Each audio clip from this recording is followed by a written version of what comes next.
Egy lakótelepi panelház pincehelyiségében volt kialakítva az első testépítő edzőterem, ide járta mintegy tucatnyi fiatal rendszeresen szabadidőkben edzeni. Irányítójuk Rinko Ludovít, a mai fiataloknak már csak Lajos bácsi volt.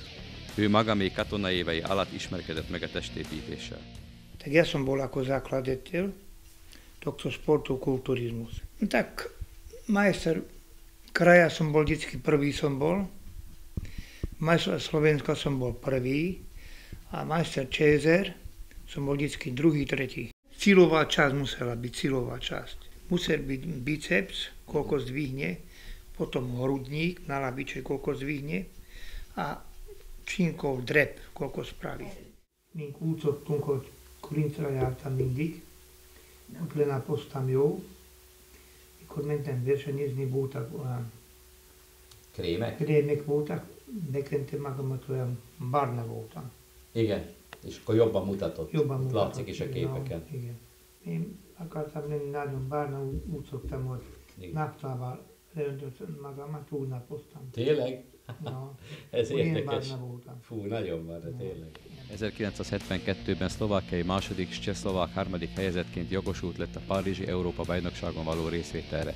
A sors keze azonban közbeszólt, jó akarói véget nem utazhatott, és nem tudta erejét összemérni a későbbi Európa-bajnokkal a kategóriában induló Arnold Schwarzeneggerrel. 1964-ben volt a testépítés jóváhagyva, mint a Testnevi Szövetség szerves része.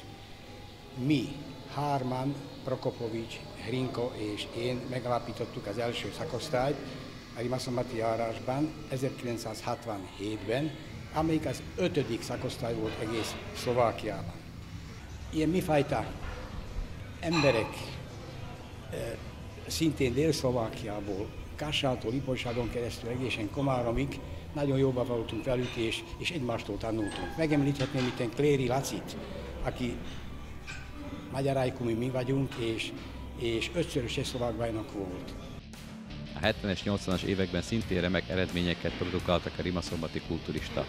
Két csehszlovák, illetve szlovák bajnoka is akadt meg Gömöri kisvárosnak. Nekem a sport az mindig örömöt hozott, nyugalmat és boldogságot. Milyen eredményeid voltak testépítésben? Testépítésben voltam kerületi bajnok, aztán mentem szlovák bajnokságra, ott megnyertem a Csehszlovákiába a szlovák bajnokságot, még a volt Csehszlovákiába, és a Csehszlovákiában lettem 7.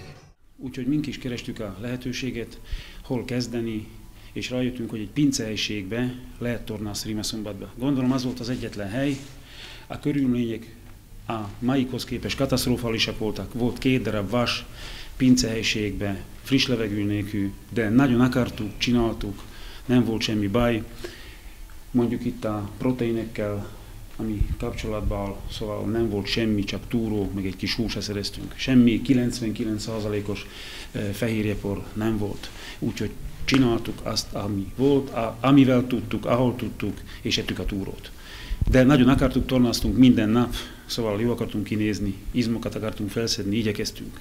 Csehszlovák bajnokságon mint junior voltam győztes, aztán a férfiak közt voltam 6-szor második, és 1989-ben végre sikerült megnyerni a csehszlovák bajnokságot, és utána európai poharakat nyertem vagy 3-szor. A későbbiekben újabb titánok érkeztek, akik szintén nagyszerű eredményeket értek el, és öregbítették a helyi testépítés hírnevét.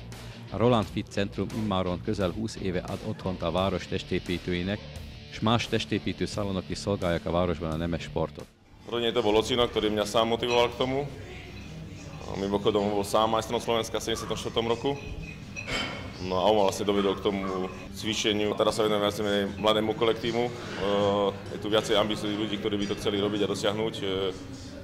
A tie možnosti sú trošku väčšie, jednoducho tých súťaží je dostupnejších viac pre mladých.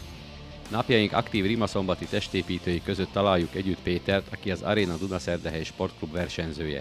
2012-es évben az egyik szlovák bajnokságon ugye második helyezést értem el, és így kerültem egy nominációval a szlovák reprezentációs csapatba, amely részt vett a Martini világbajnokságon, Ez egy világbajnokság, naturális testépítő világbajnokság volt, ami először indult Szlovákiában.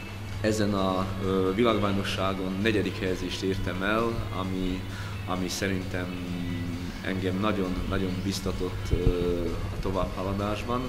Hát az étrend azt lehet mondani, hogy a legbefolyásoló ebben a sportban, amiben nagyon sokan azt gondolják, hogy minden azon múlik, hogy mennyit gyúrunk, milyen súlyokat emelünk és mennyit edzünk hetente.